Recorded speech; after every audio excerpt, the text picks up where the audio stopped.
Good evening, ladies and gentlemen. Welcome to tonight's debate. My name is Xavier Manning-Bennett and I am the chairman.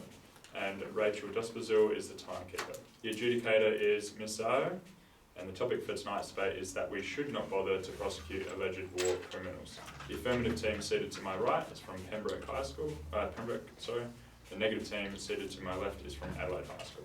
The speaking time for this debate is 8 minutes. A single warning bell will sound 1 minute before the speaking time, and a double bell will sound at the speaking time. A continuous bell may be rung 30 seconds after the speaking time, in which case the speaker must sit down immediately. Please switch off your mobile phones and other electronic devices. I declare this debate open and call upon the first affirmative speaker, Johan Wang.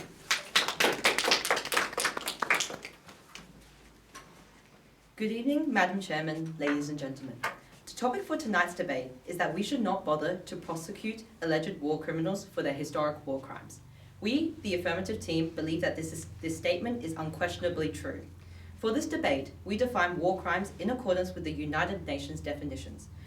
Violations of international humanitarian law, treaty or customary law that incur individual criminal responsibility under international law. We define bother as an inordinate amount of effort to undertake something, in this case not to bother with prosecuting war criminals. Additionally, while its exact definition can vary from source to source, we define historic from a historian's perspective. Dr. Simon Sharma, with a PhD in history from Cambridge, he states that the standard minimum in years for something to become history is 50 years, and most historians think even that is too soon. As such, we define historic as events occurring 50 or more years ago. We define alleged war criminals as people who have been accused of but not yet tried for undertaking such aforementioned war crimes, and prosecute as to officially accuse someone of committing an illegal act and to bring a case against that person in a court of law. As first speaker, I will be discussing the enormous legal complexities associated with pursuing historic war crimes and whether it translates into meaningful, progressive change for those involved or afflicted. The second speaker will also consider why practical and ethical barriers make pursuing such historical cases extremely difficult and often fruitless, and consider alternative measures of reconciliation. Now to my first point. What does prosecuting historic war crimes actually achieve? Deterrence?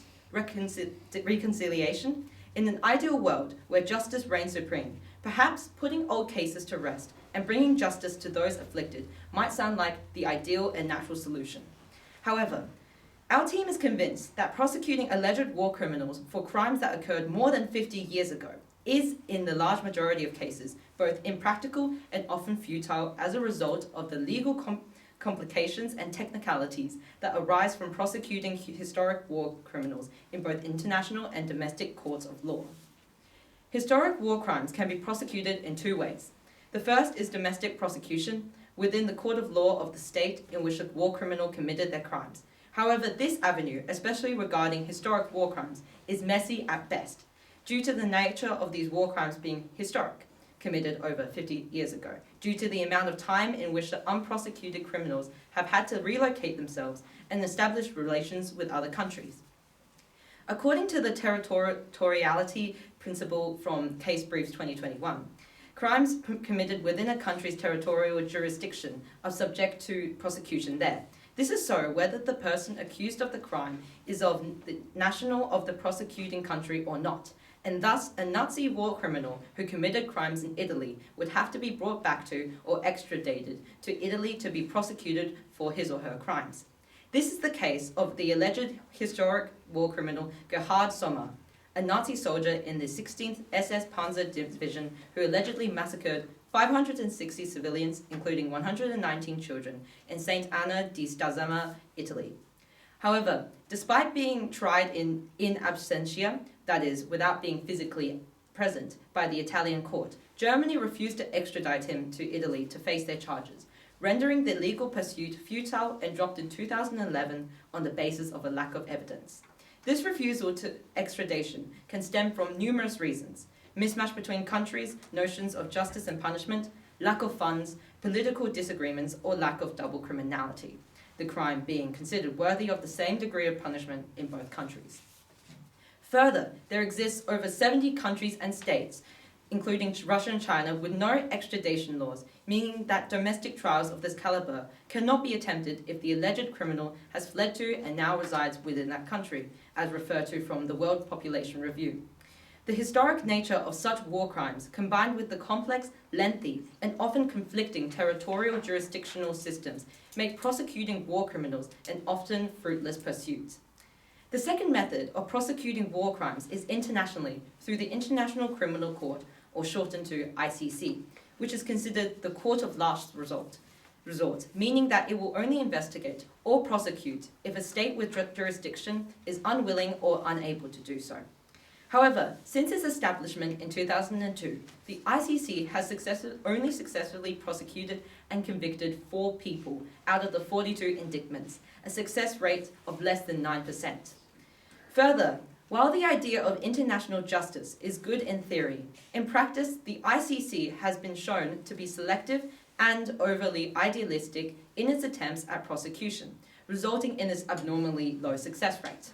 For one, 40 of the 42 alleged criminals convicted have been African leaders, illustrating a clear limitation of the ICC's scope of prosecution, and contradicting its original founding to counter criticisms of imperialism and bias within historical international prosecution systems.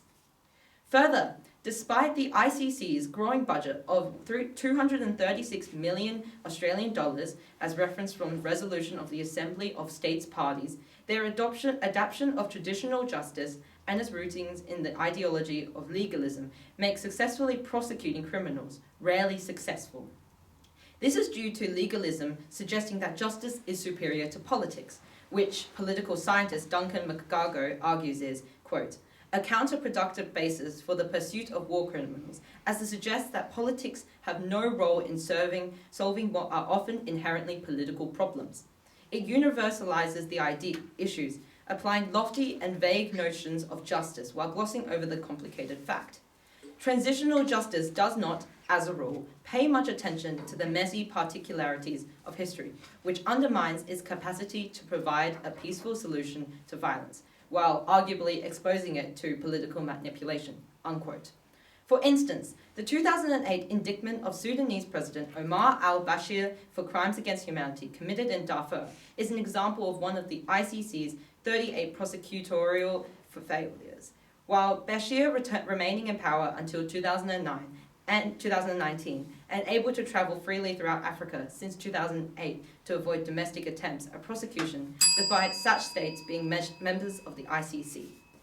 The ICC's combined lack of efficacy and impartiality with its idealistic, legalism-based approach makes the notion of pursuing historic war crimes with it equally, if not more, unachievable than domestic trials.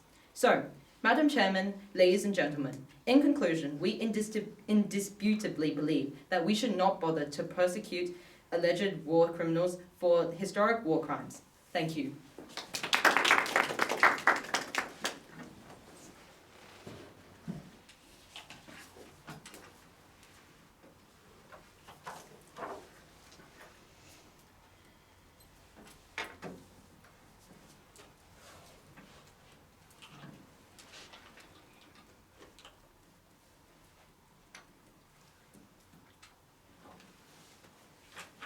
I call upon the first Native speaker, Angelina Weston.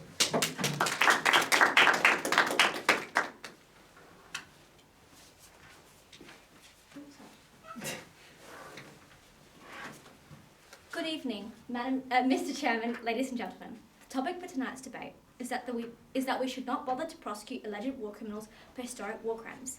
We, the negative team, firmly disagree with this statement.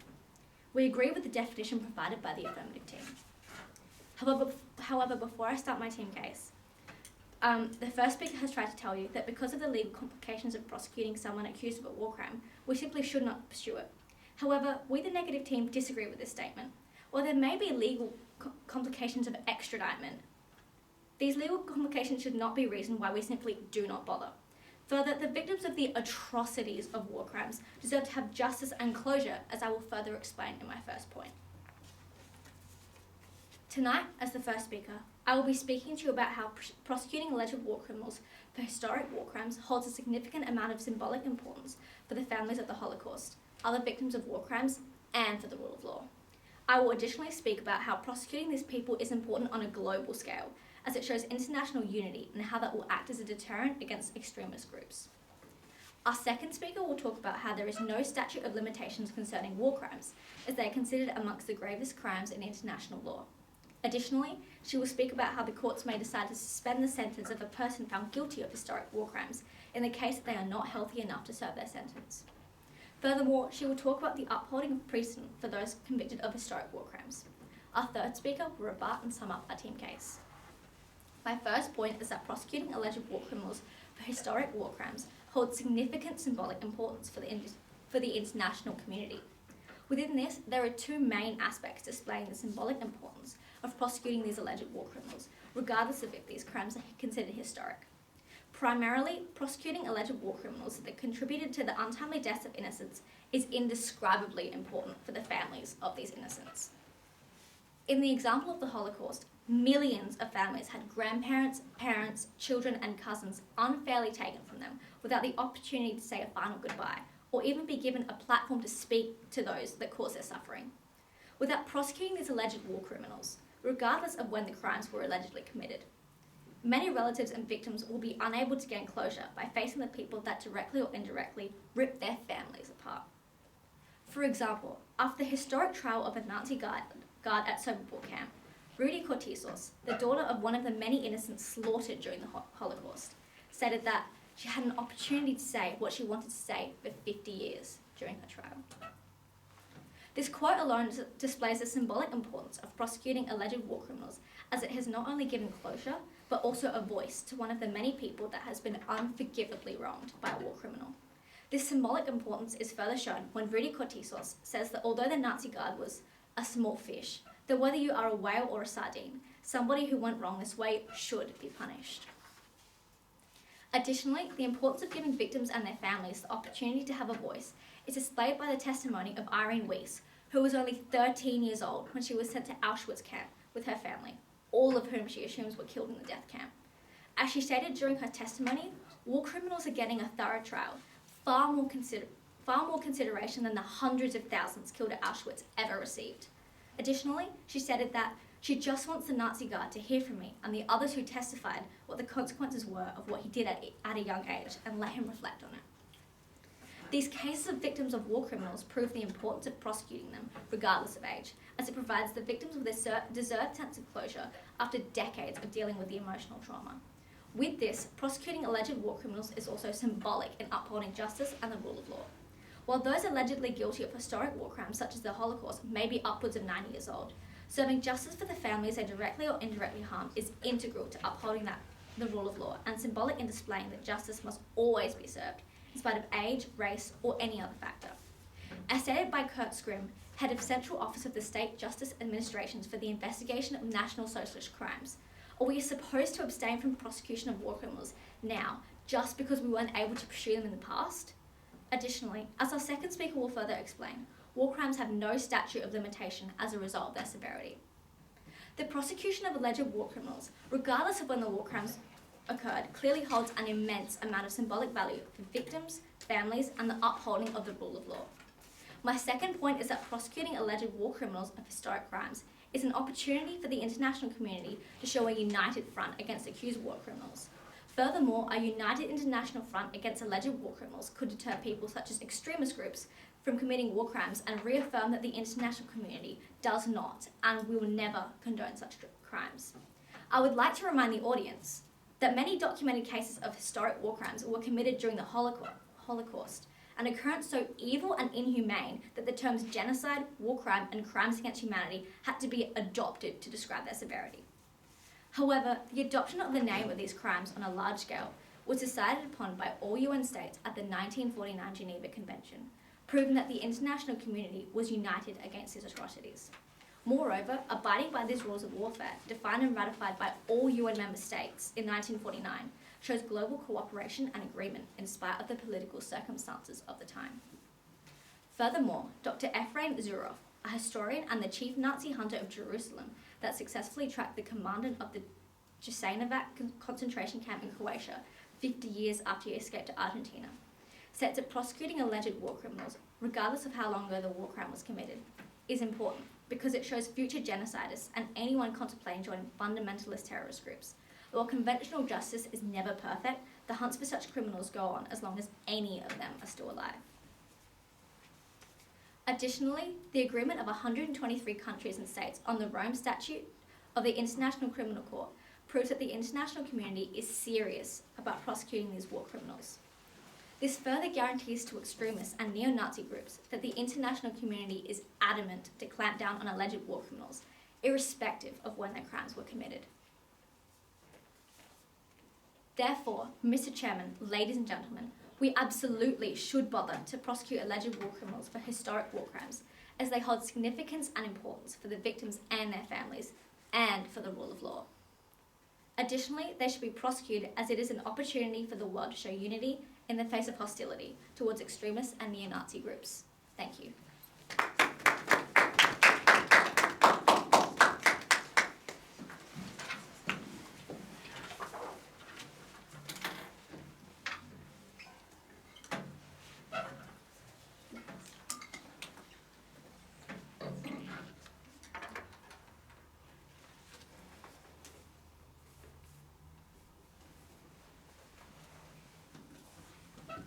I call upon the second affirmative speaker, Navar Hadari.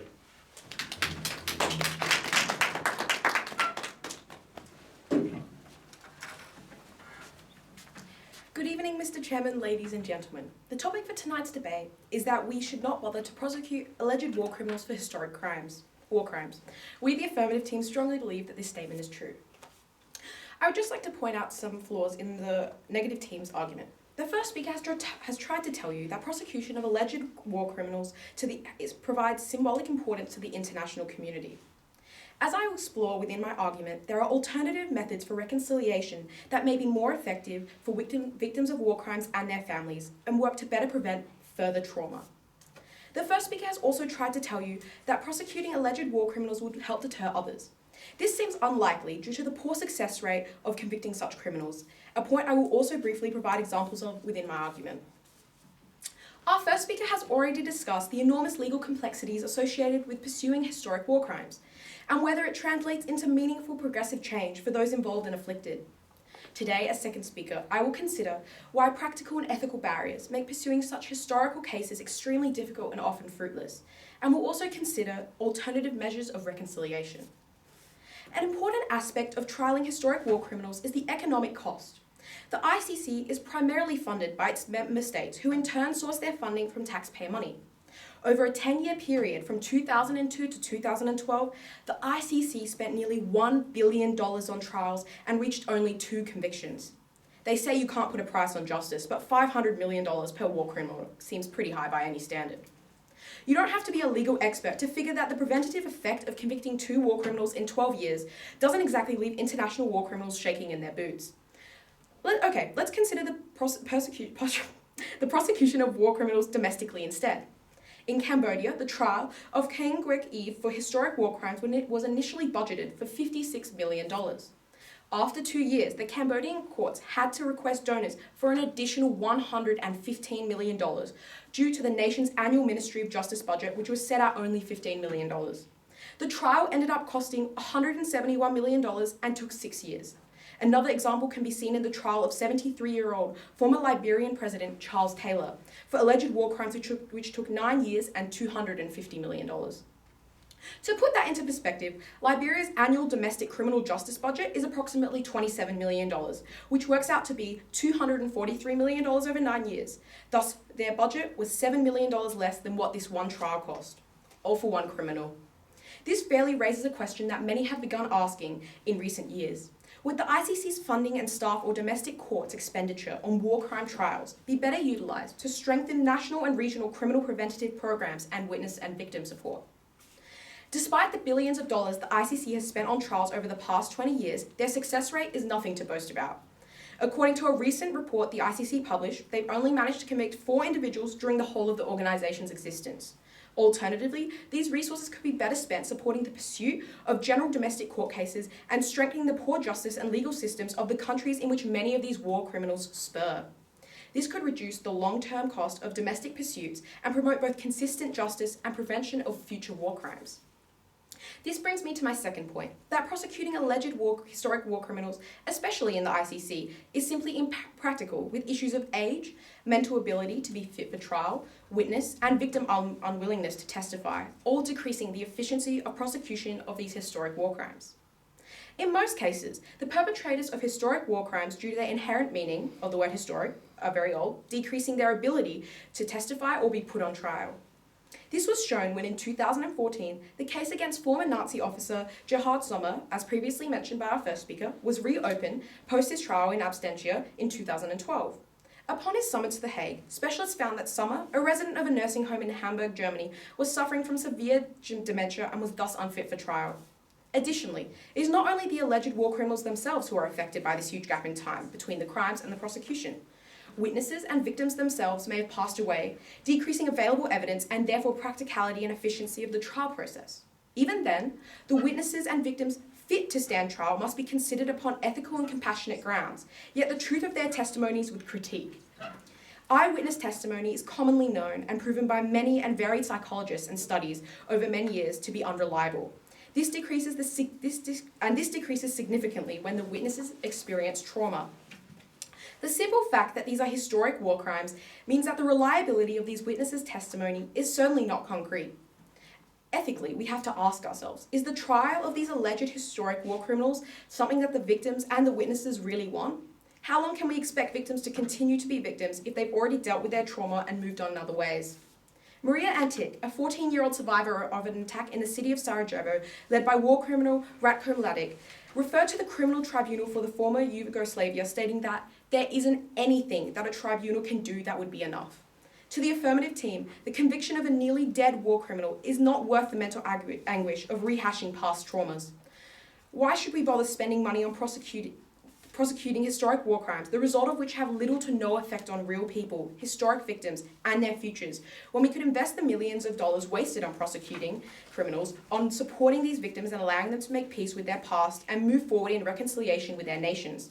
This idea was utilised in the rebuilding process after the abolishment of the apartheid, where in South Africa, victims were encouraged to come forward and share their stories through the Truth and Reconciliation Commission. The victims of historic war crimes and sufferers of intergenerational trauma need immediate, direct, and efficient action, and not a process that takes years to achieve. Alternatively, organisations in support of historic victims and sufferers of intergenerational trauma should be funded, geared to healing and not perpetual victimisation of these survivors. A platform allowing victims to share their pain, tell their stories, and spread awareness, both locally and internationally, is vital to this healing process. War crimes have real impacts on the survivors, witnesses, and their families. But the millions of dollars spent on the prosecution of people involved does not directly help the recovery of these people. So, Mr. Chairman, ladies and gentlemen, in conclusion, we the affirmative team strongly believe that we should not bother to prosecute alleged war criminals for historic war crimes due to the enormous legal complexities associated with pursuing historic war crimes and its lack of translation into meaningful and progressive change, as well as the many practical and ethical barriers which make pursuing such historical cases extremely difficult and often fruitless. Thank you.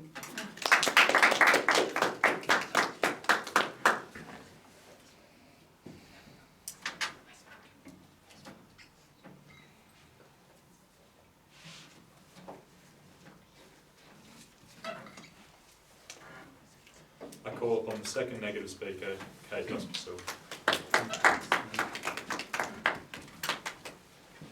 Good evening, Mr. Chairperson and members of the audience. My name is Kate, and as the second speaker of the negative team, I will be providing evidence and precedent to prove that we should bother to prosecute alleged war criminals for historic war crimes. I will begin by refuting claims made by the opposition. The first speaker of the opposition attempted to tell you that these types of trials are often fruitless. But as I will explain further on, there have been many cases, including in separate trials in both 2011 and 2015, where 2 people were prosecuted and successfully convicted for historic war crimes in World War II. Therefore, these trials are not simply fruitless, as the opposition claims, and often they can actually often bring results. They also claim that due to them often being fruitless, they are not worth the resources. And in fact, the second speaker has tried to tell you that it is not worth the resources to prosecute alleged war criminals for historic war crimes. However, we, the negative team, disagree with this statement. As the first speaker has already stated, the victims and families deserve justice for the internationally ratified crimes, as the emotional cost it has caused them far exceeds any monetary value. The opposition has also tried to suggest an alternative measure of reconciliation, which is a domestic trial in its own country. However, this is not as effective, and war crimes are an international offence, which means that the respective court for these war crimes is an international court. The same conviction or message sent through this conviction cannot happen on a domestic stage rather than an international stage. The second speaker has also tried to tell you that it is not worth it, as these defendants are almost dead and therefore unfit for trial. However, as I will go on to further explain, there are ways in which the justice system accommodates for defendants of this manner, in which they give a suspended sentence. And who is to say that they are almost dead, as in a case where one is 100 years old and another is 93 years old, and the oldest man to live is currently 118 years old. Who's to say they won't live for another 20 years?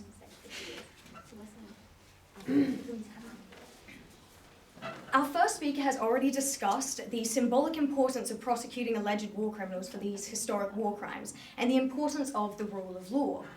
I will go on to explain the severity of the crimes that lead to their lack of statutory limitation, and the precedents alongside potential ways that the legal system will accommodate for defendants of a certain age or health.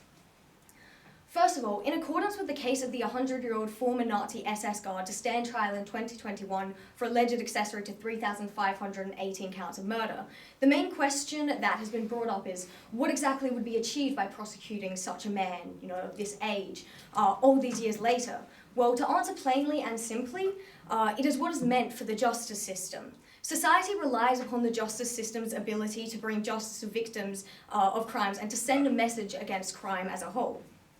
According to the Convention on the Non-Applicability of Statutory Limitations to War Crimes and Crimes Against Humanity, ratified in 1968 by the United Nations, war crimes and crimes against humanity are among the gravest crimes in international law. In fact, under international law, they are considered so serious that there is no statute of limitations for such crimes. Therefore, those who commit these crimes can and should be prosecuted, no matter the time that has elapsed since the crimes were committed, and no matter the country in which they were committed. Actions as serious as crimes against humanity do not just disappear over any span of time, thus ruling that there should be no time limit to when the justice can be brought and a message can be sent. If these crimes are not punished simply because they remain in the distant past, the message against these crimes is not clarified, and in fact, the message that these crimes are no longer deemed worthy of the legal system's resources is left behind. No matter how historic the crime, even in the case where the man may be 93 years old or even 100 years old, the justice system must do its very best to prosecute those accused of such a grave international crime.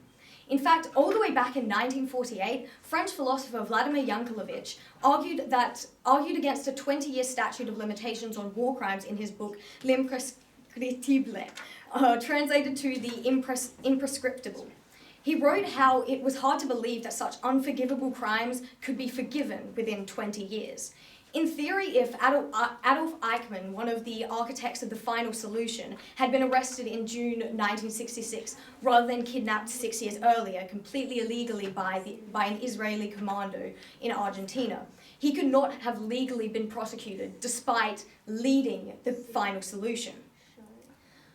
Through Yankelovich's book, The Imprescriptible, he helped ensure that crimes against humanity, such as these war crimes, would have no statute of limitations preventing for future prosecution. Forgiveness died in the death camps, he wrote. Secondly, as I have now explained how the law backs the prosecution of an alleged war criminal, no matter how historic the crime, I will discuss the possible outcomes that take into consideration the age and health of an alleged historic war criminal, and discuss the importance of the justice system's role against war crimes. According to the Legal Services Commission of South Australia, where a court thinks that an offence is serious enough to impose imprisonment, but there is a good reason to suspend the sentence, it may do so. The ability to suspend a sentence is present not only in Australia, but also in many other countries such as the United States, the United Kingdom, Canada, even Germany, Japan, and Russia, and the United Nations. A suspended sentence may be given in place of incarceration due to factors relating to the defendant, such as age, ill health, or previous good character, which suggests that the defendant should not be immediately imprisoned. However, the alleged criminal is still prosecuted and found either guilty or not guilty, allowing the justice system to prevail. Lastly, as precedent to exhibit the importance of the legal system in ensuring that alleged war criminals are prosecuted, as they have in the past, in only 2020, 93-year-old John Demjanjuk was tried and convicted of accessory to 5,230 counts of murder in a Nazi concentration camp. As he was only 17 at the time of committing these crimes, he was tried in juvenile court and given a 2-year suspended sentence. This followed 2 more historic war criminals being tried and convicted in both 2011 and 2015 for their assistance in the horrific events of the Holocaust. The case of John Demjanjuk is considered a precedent for the international community in relation to war crimes and crimes against humanity. In the 2020 trial of 93-year-old man Mr. Demjanjuk, he acknowledged hearing screams from the camp's gas chambers and watching as corpses were taken to be burned, but did nothing about this. Judge Mia Goering said in 2020 that the lesson from these trials is to honour human dignity at all costs, even when the price is your own safety. Under international law, being accessory to such crimes is as grave as committing them. And as our first speaker has discussed, German courts have announced that those considered accessories to war crimes in World War II will be prosecuted. Moreover, the most well-documented war crimes are those committed during the Nazi-era Germany, as terms such as genocide, war crime, and crimes against humanity were not in wide usage prior to the Holocaust, as our first speaker also stated.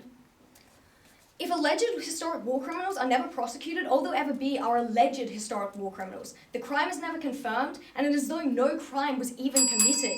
If such trials do not take place, justice will never be found for the victims of the crime.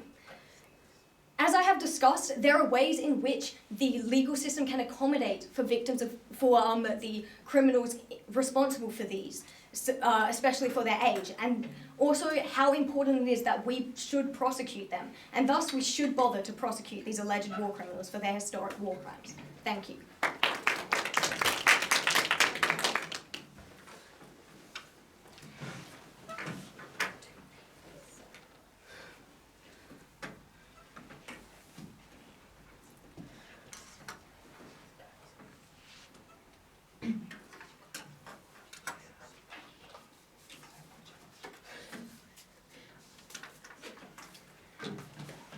Call upon the third affirmative speaker, Emil Smith.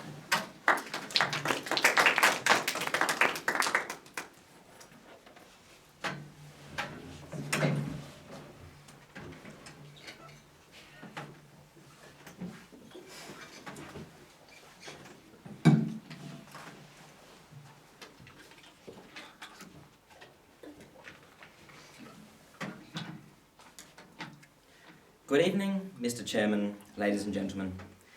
The topic for tonight's debate is that we should not bother to prosecute alleged war criminals for historic war crimes. We, the affirmative team, firmly believe that this statement is true. Before I summarise my team's case, I will point out some flaws in the opposing team's case. The first negative speaker has tried to tell you that it's important for the families of the survivors to prosecute alleged war crimes so that they can receive closure. However, many survivors and their families understand that this often impossible goal is not a useful pursuit. As our second speaker has already spoken about, spending these hundreds of millions of dollars on efforts to help and heal those survivors with trauma is much more helpful. This can actually help the survivor with problems, such as the intergenerational trauma which is often experienced, and provide them with actual solutions to help them go forwards in day-to-day life. Going after the near-dead in some attempt at getting closure simply isn't the solution. There are many other outlets that these who were affected by the Holocaust or other war criminals can take to share their stories, and while delivering it to those who allegedly perpetrated them is certainly powerful. Hundreds of millions of dollars to go after these almost dead people and to tell them their story just isn't the way. This point supported a retributivist view of criminal justice, on which view criminal punishment serves to mete out the deserved suffering on the offender. At first sight, such views might seem able to justify punishment of crimes from the distant past. However, it's not obvious that culpability diminishes over time, so if offenders were deserving of suffering soon after committing the crime, perhaps they remain deserving forever after. However, there is a complication because, according to the University of Oxford School of Practical Ethics, it's not clear that an octogenarian, when being tried, is actually the same as their youthful self that allegedly perpetrated the crimes. At least, in the sense that matters for morality, it's not clear that he's the same person. The psychological connections between the old and the young man may, if enough time has elapsed, be rather weak. Moreover, the person may have undergone substantial changes in fundamental personality traits. Perhaps it could be arguing that punishing an 80-year-old for the misdeeds of his 20-year-old self is not so different from punishing a child for the misdeeds of her parent, according to Dr. Tom Douglas. This would involve inflicting undeserved suffering, since the child is not one culpable for the misdeeds. And this is potentially a problem regardless of what one sees as the purpose of punishment. Suppose the purpose is not to inflict deserved suffering, but is rather to deter others, to prevent reoffending, or to express condemnation. Still, there are constraints on how these purposes can be realised, and one constraint may be that the punishment should not inflict more suffering than the offender deserves. And as I've explained, this really can equate to, in a certain school of thought, punishing a child for the misdeeds of a parent. The first negative speaker also talked about how it is important to reaffirm to extremists nowadays who identify with these movements such as Nazism that the Holocaust or the anti-Semitism or the mass genocide are not permissible, and a reminder that shocking crimes will be punished. However, there are much better ways to affirm to young people that Nazism is wrong. Instead of wasting hundreds of millions of dollars and countless hours punishing someone who will inevitably die in a few years anyway, we can deter people from these vile ideologies in other ways, through educating the youth and punishing modern criminals, preferably stopping acts before they're committed. We can much more efficiently curb the spread of Nazism and associated ideologies. According to, again, Tom Douglas of the University of Oxford, there is little evidence for a deterrent effect from the prospect of prompt punishment, and we might expect that the prospect of distant future punishment will have an even weaker deterrent effect, in reference to general deterrence, the deterrence of other offenders, and obviously specific deterrence, deterring the same criminal from repeat offending, just isn't applicable with historic war crimes, because there isn't much chance a 90-year-old is going to go out and start genocide. The second negative speaker tried to tell you about how the lack of statute of limitations on war crimes makes it a good idea to go after these war criminals. However, so if war criminals can go unpunished, if they just wait it out, then how long is too long?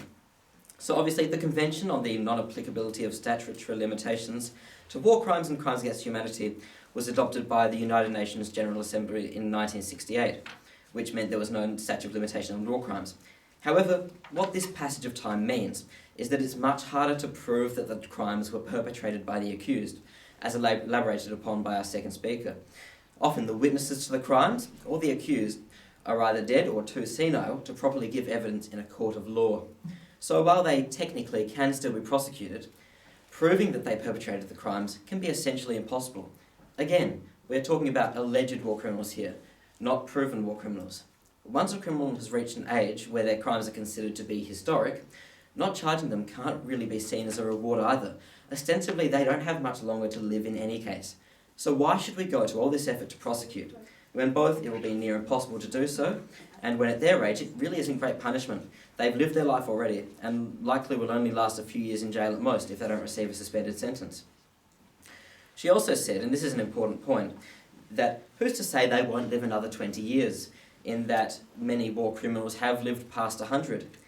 However, the life expectancy in Germany, as of 1945 for that population, was definitely less than 90, and I'd be willing to wager it's less than 80 in the early 70s. Between 75 and 85 maybe at a very liberal estimate. Statistically, most of them will die very soon, considering the Second World War ended 75 years ago, and this is the sort of benchmark historic case we're basing this upon.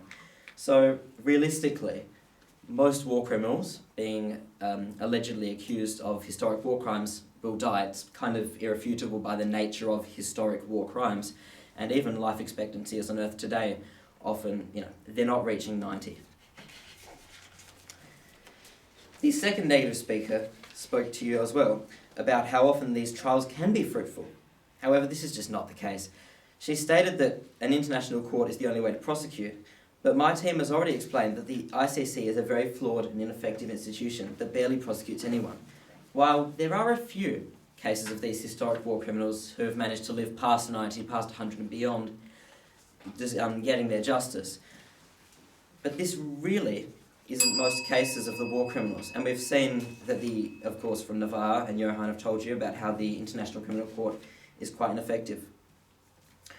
They also said that the money is worth it, and this this view of justice is worth it. However, as our team has already said, this money is better spent helping the victims. She also said that a suspended sentence could be an alternative in some cases.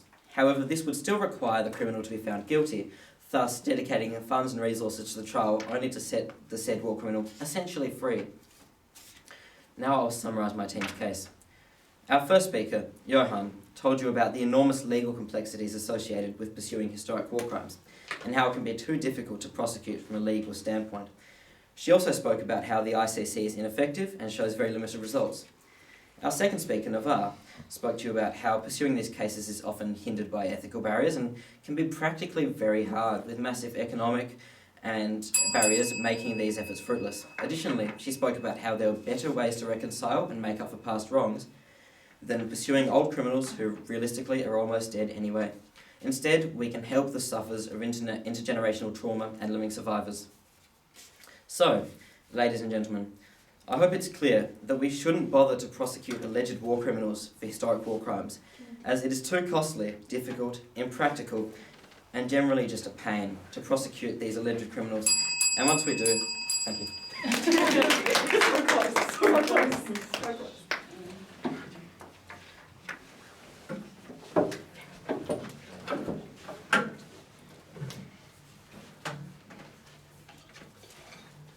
I call upon the third negative speaker, Ria Shiji.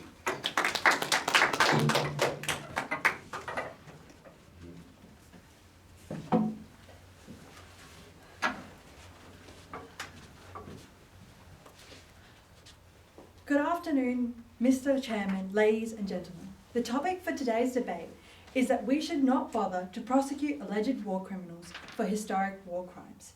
We, the negative team, believe that this statement is false. The first affirmative speaker has tried to tell you that the cost of prosecution is much greater than the result or the outcome of the trial, stating that the prosecution of the case is not meaningful. What does it actually do? This is completely wrong, as it completely dismisses the rule of law and does not provide closure or justice for victims of war crimes. The second affirmative speaker has tried to tell you that simply because the ineffectiveness of the ICC means that we should not bother prosecuting at all.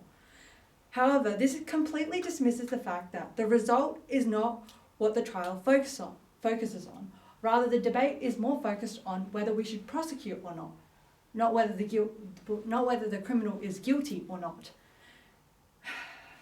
We as a prosecution believe that the success rate of the ICC is irrelevant, and rather the fact that the historic criminal should be on trial irrelevant of the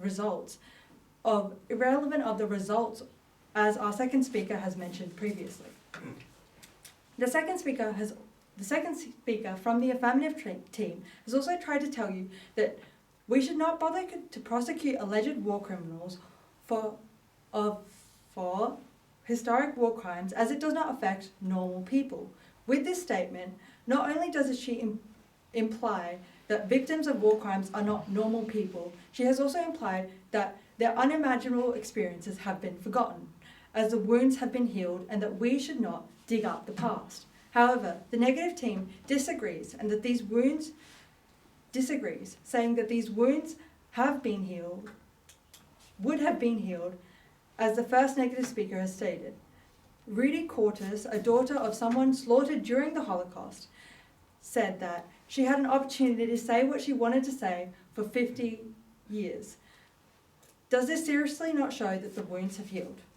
The third negative speaker has tried to tell you that he's bound to die soon. Who's to say that he will not live for the next 20 years? The oldest person to have ever lived is 122. What are the credentials to say that he will die? We can't guarantee that. And the third speaker has also rebutted that claim. He has also sprouted some statistics, we might call them.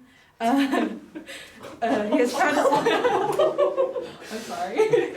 He's also sprouted some statistics. However, he has not stated any relevant sources or really gone into elaborate depth about that. So no matter his age or health, the law allows for a suspended sentence to apply, as our second speaker has mentioned. So as long as we prosecute him, we can give him a smaller sentence as long as he's on trial. That's what we're trying to do.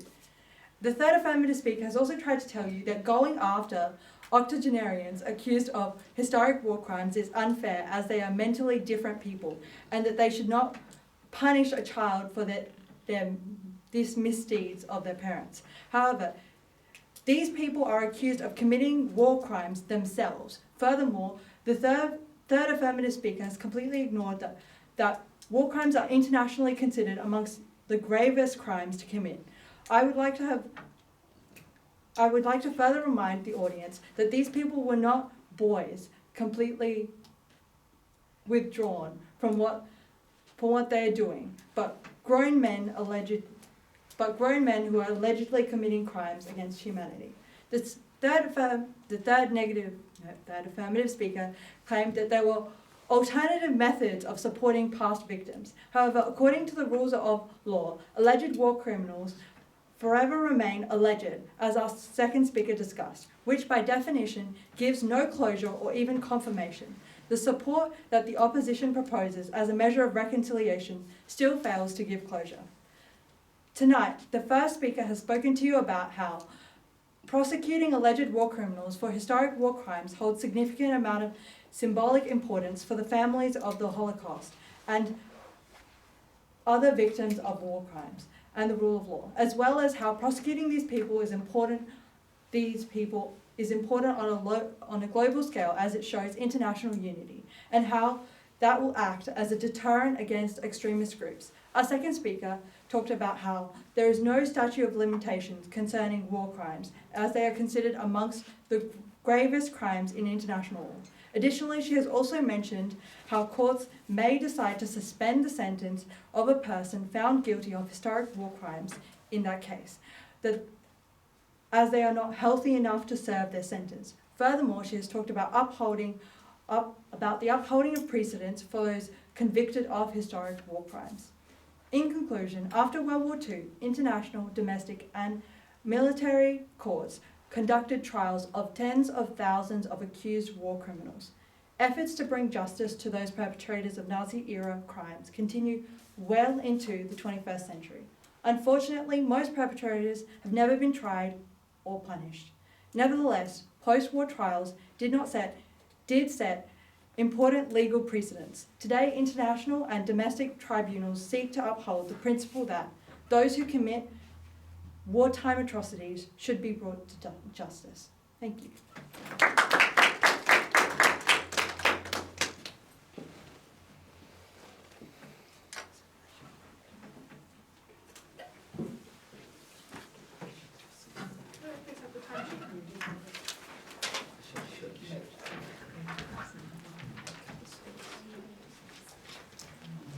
We now come to question time. For the next 3 minutes, the teams are invited to take turns to ask each other questions about the debate. That is, the affirmative team will ask a question, then the negative team, then the affirmative team, and so on. The team is free to indicate if it has no questions. I now invite the affirmative team to ask its first question. One of the things that you bring up on your case is how the person who was getting prosecuted will have another 20 years or so left to live, correct? So the problem is, if you look, even though they do have another 20 years to live, the state of their body really isn't in the state to go into jail For example, most of the people who are getting prosecuted are already in elder home cares. They need attending to by the actual nursing home people. And if you do prosecute them, what do you gain from them being in jail? Along with this, the opportunity cost of the money being used for prosecuting could definitely be used for prosecuting actual neo-Nazis nowadays, and I think that might be a better alternative than actually prosecuting the 80-year-olds aforementioned who are in elder home cares. I'm going to warn the affirmative team that you need to have everything phrased as a question because it is a question. I was about sorry. to rephrase the question. So how do you feel like the best way to deter modern perpetrators of these vile ideologies is? So do you think deterrent through the court cases, or do you think education, or do you think something with the media? How do you feel that we can best quash these? What do you mean by modern perpetrators? So, for example, the neo-Nazis who met in the Grampians last year, or the Proud Boys at rallies in Sydney, those sorts of... Or like even future criminals, like Yeah. how would you think would be a better way to deter? Something like the Christchurch killings. Yeah, so we do believe that by actually punishing these people after all these years, it does send a message that the justice system is against the crimes, because if it's left where they're not prosecuted because so much time has passed, they think that just if they don't get caught for another, 50 years or so, as you said, historic would mean, then it's no longer bad what they did. So we believe that it will send a message by prosecuting these people, no matter their age, as I had said in my speech about suspended sentences. So that's a way that we could still get a verdict through to send that same message. Do you want to add? Yeah, I want to add. Another thing that you guys touch on is alternatives, right? But she's talking about when she's talking about prosecuting, right? In reference to legal cases, you know how we have this strict right and wrong, right? So in society, we might believe something's right or wrong, right? But in legal precedents, you need that case study to reference. So those cases, there have not been that many cases that have been as legal precedents in reference for those. So in future trials and tribunals, you can reference these cases within those indictments. So it would actually be useful for future. But do you think that so let's say for example, I mentioned how they spent $1 billion on 2 cases. Well, sorry, they spent $1 billion on cases and only 2 were successful. And we're going to call question 1. How long is this? That was a touch over 3 minutes because I forgot the timer halfway through. What was the time for? First question, yeah. So we got a little bit longer than that. Doesn't mean anything. $1 billion. $1 billion. Okay, so while the adjudicator finalises the result, I will read this evening's chairman notices.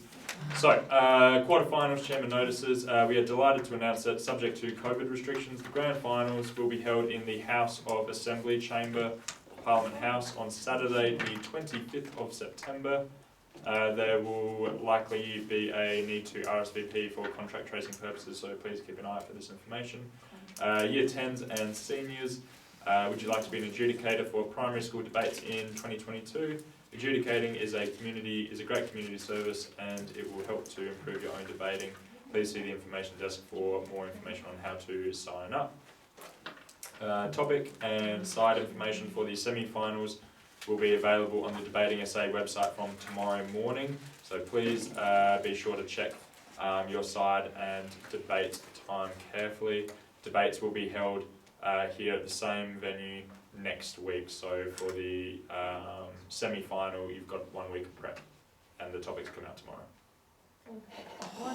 That's brutal. That was quick. Quick preparation is good. I mean, that's the strategy. Wait a week. So it's still a Wednesday, right? Yeah. Oh, okay. If you guys want to continue discussion outside, it would be really interesting. Because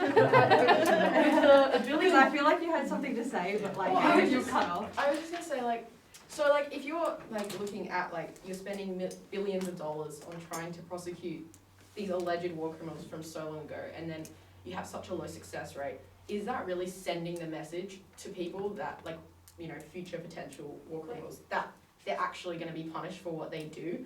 Would it be more effective to redirect like that type of resources and money, and it's a lot of money to actually like educating and preventing it from happening in the future and really affecting the future population from that type of stuff? Just because if it was a high success rate, I'd have a different opinion, but because it's such a low success rate, I think it's counterproductive. I don't know. That's just my opinion. One question that I had even throughout your speech, you said that the ICC had $1 billion over a period of time. Yeah. First of all, how long was that period of time? I think it was 10 years or something? I think it's important to note now that the The ICC's funding's increased now. annual budget is about Yeah. 250 million Australian dollars per year. At that time, it wasn't But 250 like in million. answer to that question, I think it would actually send a worse message if we didn't use a Yeah. high budget by saying, Yeah. were you gonna say that? Because if it's like, if it's gonna cost too much, we'll give up. It kind of But sends that. I think it's already been noted that as a general deterrent, these sorts of criminal cases just don't actually work. But also, I think there was a thing, like, this topic specifically was about historic war crimes. I think what you're referring to is all war criminals. So I don't think $1 billion over 10 years is that bad for all historic war crimes. No, this is it's one not. war This is criminal. Two criminals, which is out of thousands that have existed in the Yeah. past. And even though they have successfly done two. Question. Question, but I am also Yes. going to ask you guys to continue this discussion Outside. after. Because it's fascinating, but I'm not sure the whole audience and the camera knows. This is being recorded. Oh God! Thank you for that. We apologise. Fantastic. I now invite adjudicator Ms. Zaho to forward, please. Can I start by congratulating both teams? This was a very, very well done debate, and it was a pleasure to listen to you guys debate tonight. Congratulations. I am going to give some individual feedback to specific speakers before I present both the debate and also the Speaker of the Night Award. We'll start with the first affirmative speaker, Yuhan. You had excellent definition of key terms, and they provided very secure bounds of your argument, which was great to see. Interpretation of the topic would be helpful. You just needed to explain how those key terms you defined linked to the topic sentence. Yeah, that is a bit of a tick box exercise. If you don't do that, you lose points. So please remember to do that in future. I also thought you could look up more when you were speaking. Debating is more than just regurgitating an essay you wrote at home beforehand. It's about engaging with your audience and convincing them through the oral medium, which means that both what you say is really important, but also the way you engage with your audience is also really important. That being said, your speech showed a lot of preparation and was very, very well done. Congratulations. Moving on to the first native speaker, Angelina. Make sure you address all of the opposition points in your rebuttal. Basically, it doesn't matter how good or bad the point is, if you don't address it, the point still stands. So it's in your interests, even if you're not sure, to have a go at rebutting it, because the worst thing that's going to happen is the rebuttal's not effective. But there is a chance that if you have a go, it will be effective, and that is to your advantage. You need to be a bit careful of your emotive language. I noticed in a few places in your speech, you were using emotive terms. It wasn't an appeal to emotion this time, you got away with it, but just be careful of that in the future. You also need to have a think about whether deterrence actually works. Particularly for extremists or terrorist groups, there's actually quite a bit of evidence nowadays suggesting that it actually galvanises extremist and terrorist groups against, like in their beliefs. So it actually, it doesn't really work, if that makes sense. Like a negative feedback loop, isn't it? Yeah, so I'd actually look into that. I work with somebody at uni who is an expert in this area, and they would actually suggest that retributive justice is not always the best way to go, particularly when you're talking in terms of deterrence. So I would make sure you have a look into that, because if you can stand up and say, yes, it works, that's great, but if it doesn't work in real life, then the argument is undermined, if that makes sense. But you did speak very well tonight, congratulations. The second affirmative speaker, Nara, you needed to speak slower. Yeah. You have a lot of good stuff to say, but like I was saying to Yuhan, the way you present is really important. And if you have all this great stuff to say, but you stand up and you speak so quickly that nobody can process it, it kind of goes over your audience's head.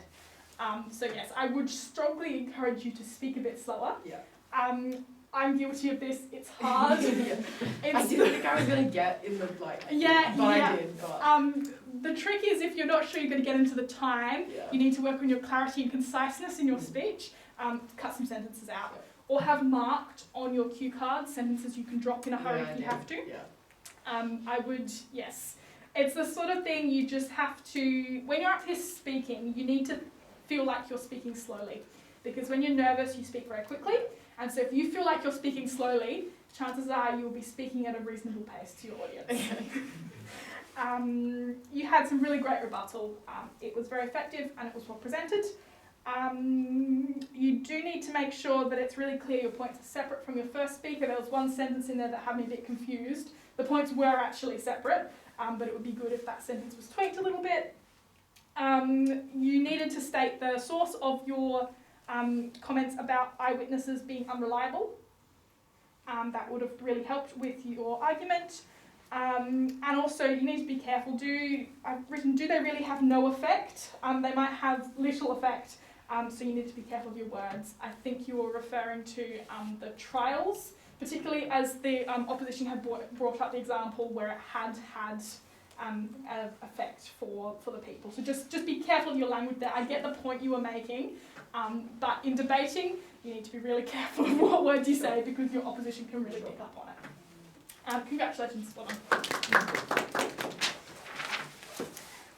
The second negative speaker, Kate.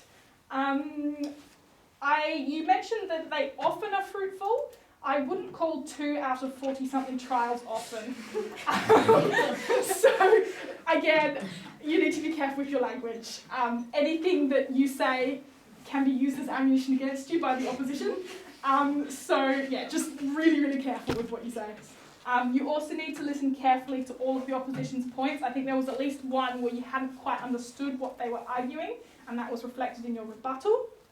And also remember, we were arguing about both the domestic trials and the ICC, and that was clear from their definition. Also be careful you don't read off your cards. I made comments to the other team about how we engage with speaking, and that would apply to you as well.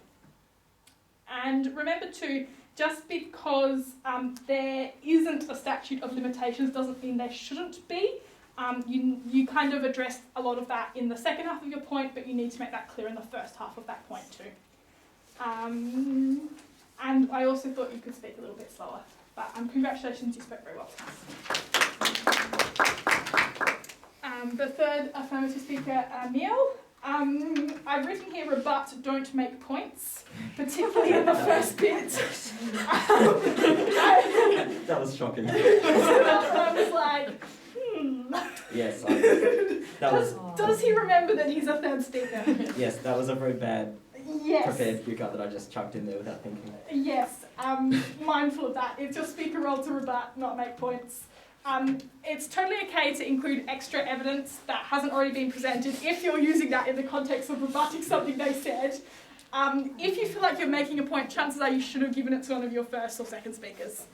I think you're aware of that. Yes. Again, careful not to read off your cards. You in particular were very, very reliant on your cards. One way to overcome that is reading your speech a few times before you go to bed. I know it's difficult, I can see you're a year 12 student, you're probably very busy at the moment. But reading the cards, taking the time to read the cards before you go to bed helps familiarise your brain with what you're saying. And so you don't have to read it like twice, 3 times before you go to bed. And magically the next morning you can say it a lot more fluently without looking at your cards. So I would recommend you have a go at that. It's kind of little effort for high reward, which as a year 12 student I think you understand. And also, in that first bit of your rebuttal, were you likening punishing alleged war crimes? Let's not. Children? Again, absolutely shocking. I was a little bit confused, and I think your opposition was a little bit confused as well. I think I was too. Unfortunately for you, they did bring that up with their third speaker. So we did need to make sure that your argument was really clear. Yeah, it was. Yeah. I didn't clarify that well enough. Yes. I thought you could also have talked about the risk of miscarriage of justice when the evidence is not very reliable. And you could have used some of the opposition's argument against them. They say, these crimes are really, really important. They're some of the most serious crimes. You could have stood up and said, yes, they're some of the most serious crimes. It's absolutely essential that we don't have a miscarriage of justice here. And when the crimes have been committed so long ago and the evidence is unreliable, there's a risk that there's a miscarriage of justice. You also had a few problems with your time. As a third speaker, when you hear that first bell go, you need to start summarising. Yeah. You get points. When I'm marking a debate, I'll mark you based on your speaker roles.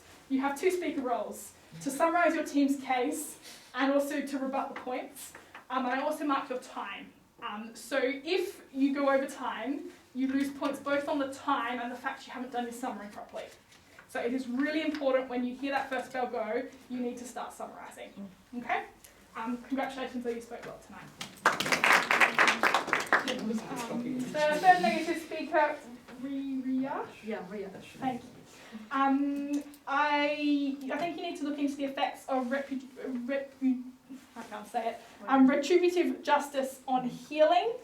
There is also some evidence available that it's actually slightly limited and that some of the programs the opposition was talking about actually do work slightly better for most people. That being said, you have raised an example where the retributive justice did work, but remember that one example doesn't prove a point.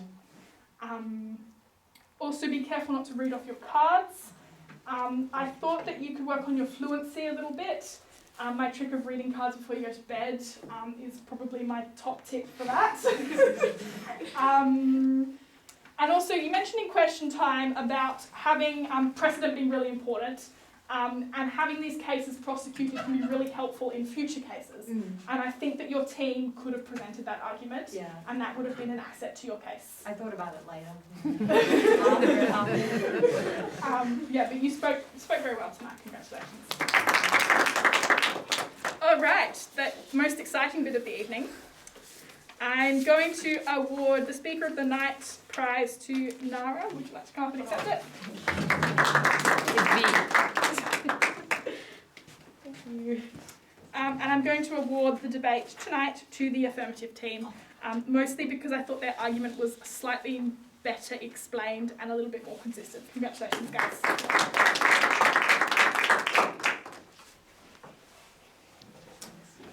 I call upon a member of the runner-up team to give a vote of thanks. I'd like to thank the chairman and the timekeeper, as well as the audience and the adjudicator and the opposing team for.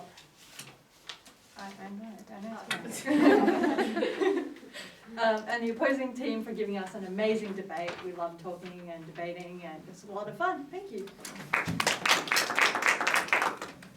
I call upon a member of the winning team to second that vote of thanks. Yes, I'd just like to thank all the parents that made their way out here tonight. Rip me. I'd like to thank the adjudicator, obviously the impromptu chairman and the timekeeper, and most of all the opposing team for having such a good debate tonight. Thank you. Ladies and gentlemen, thank you for your attendance. I now declare this debate closed. Debate.